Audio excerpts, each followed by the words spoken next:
Praise the Lord. നിങ്ങളെ എല്ലാവരെയും blessed മോർണിംഗിലേക്ക് യേശുക്രിസ്തുവിന്റെ നാമത്തിൽ സ്വാഗതം ചെയ്യുന്നു.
പ്രിയരെ, അനുഗ്രഹിക്കപ്പെട്ട ഒരു പ്രഭാതം കൊണ്ട് നമ്മുടെ ജീവിതത്തിൽ അനുവദിച്ചു തന്ന വലിയവനായ ദൈവത്തെ നമുക്ക് ഒരുമിച്ച് ചേർന്ന് നന്ദി പറയാം.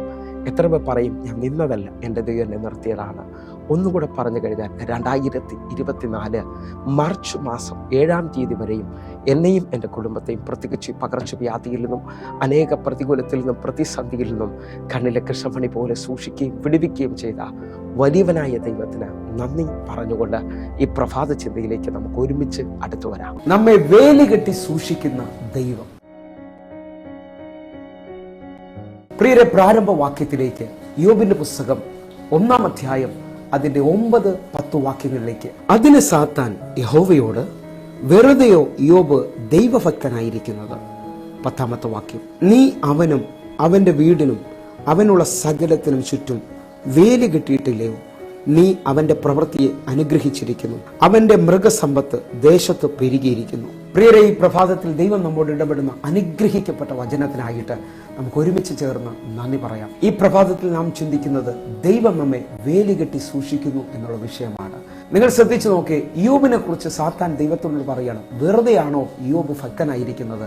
നീ അവനും അവനുള്ള സകലത്തിന് ചുറ്റും വേലി കെട്ടി അവനെ സൂക്ഷിച്ചിരിക്കുകയാണ്. എന്നെ കേൾക്കുന്ന പ്രിയരെ, ഈ പ്രഭാതത്തിൽ എന്റെയും നിങ്ങളുടെ ജീവിതത്തിനകത്ത് നന്മയും അനുഗ്രഹവും സകല ദൈവിക വിടുതലുകളും നിലനിൽക്കണമെങ്കിൽ ദൈവത്തിന്റെ വേലിവളപ്പിൽ ഞാനും നിങ്ങളും സൂക്ഷിക്കപ്പെടേണ്ടത് ആവശ്യമാണ്. സെക്കരിയ പ്രവാചകന്റെ പുസ്തകം 2-ാം അധ്യായം അതിന്റെ 5-ാമത്തെ വാക്യത്തിലേക്ക്, എന്നാൽ ഞാൻ അതിനു ചുറ്റും തീമതിലായിരിക്കും, ഞാൻ അതിന്റെ നടുവിൽ മഹത്വമായിരിക്കും എന്ന് യഹോവയുടെ അരുൾപ്പാട്.